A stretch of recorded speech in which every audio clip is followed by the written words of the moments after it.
Assalamualaikum warahmatullahi wabarakatuh. Perkenalkan, nama saya Nesya Fira dan teman saya Putri Nursanti Trengganis dari kelas 10 Logam 1. Saya akan mempresentasikan teori masuknya agama dan kebudayaan Islam serta pengaruh terhadap kehidupan masyarakat Indonesia. Teori masuknya Islam ke Nusantara. Islam adalah salah satu agama yang diperkirakan datang karena adanya pedagang yang singgah di Nusantara. Teori masuknya Islam ke Nusantara ada 3, teori Gujarat, teori Persia, dan teori Mekah.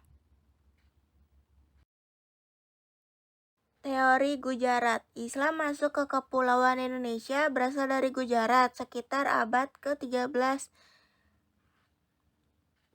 Masehi atau abad ke-7 Hijriah.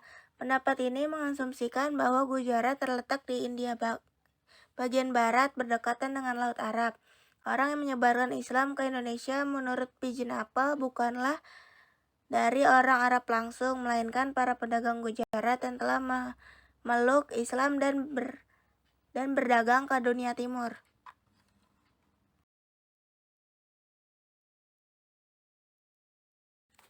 J. Pigeon Apple kemudian didukung oleh C. Snook Horncrux dan J.P. Mokoita 1912.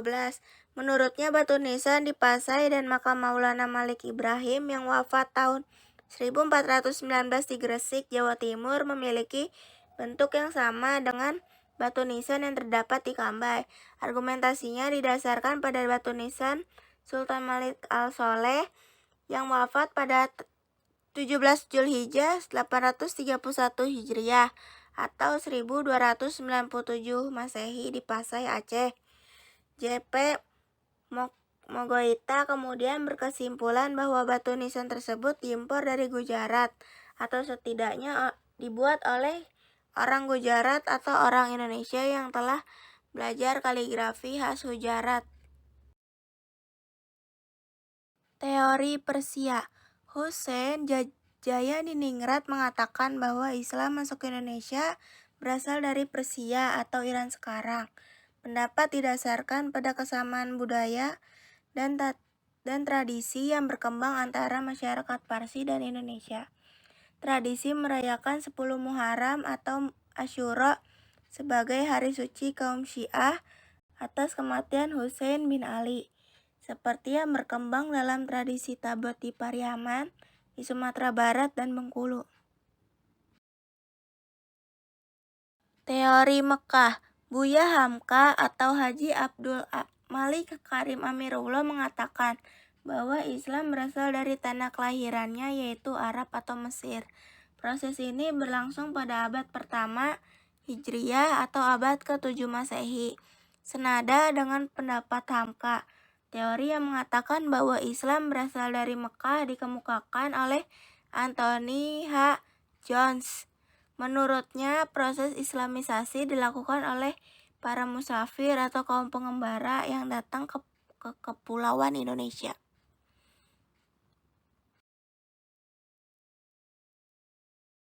Pengaruh Islam terhadap masyarakat Indonesia dibagi menjadi 4.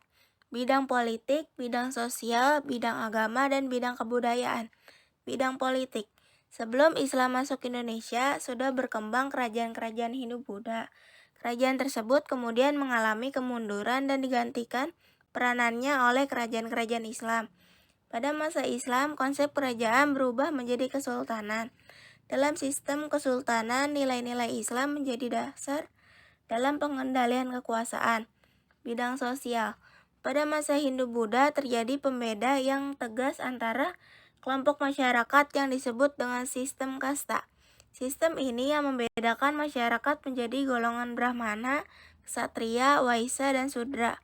Setelah Islam masuk, sistem kasta menjadi pudar karena ajaran Islam tidak menerapkan sistem kasta. Bidang agama.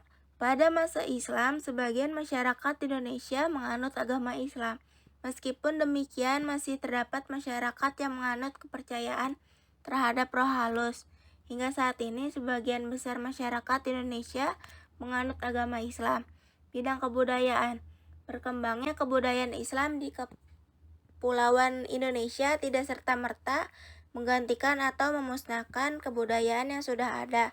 Kebudayaan Islam mengakomodasi kebudayaan yang sudah ada, tentunya dengan modifikasi dan penyesuaian agar tetap sesuai dengan ajaran Islam. Hal ini menyebabkan terjadinya akulturasi antara kebudayaan Islam dengan kebudayaan yang sudah ada. Hasil akulturasi, seni bangunan. Bangunan masjid kuno memiliki unsur kemiripan dengan kebudayaan Hindu-Buddha.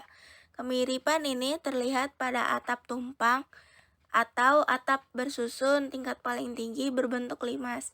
Menara untuk mengumandangkan azan yang mirip dengan bentuk bangunan Candi Jawa Timur yang telah diubah dan disesuaikan penggunaannya dan diberi atap tumpang. Makam dianggap sebagai bentuk penghormatan kepada orang yang telah meninggal. Di Indonesia banyak ditemukan makam yang terletak di bukit atau dataran tinggi. Makam tersebut masih menunjukkan kesinambungan tradisi yang mengandung unsur kepercayaan kepada roh nenek moyang dan merupakan bentuk perwujudan pendirian punden berundak megalitik. Seni ukir. Dalam Islam ada larangan untuk membuat patung atau melukis makhluk hidup apalagi dalam bentuk manusia. Meskipun demikian harus berkembang dengan menggunakan ragam hias.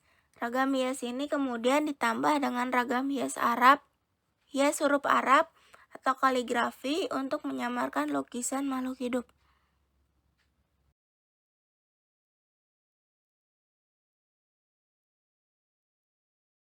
Sekian dari saya, terima kasih.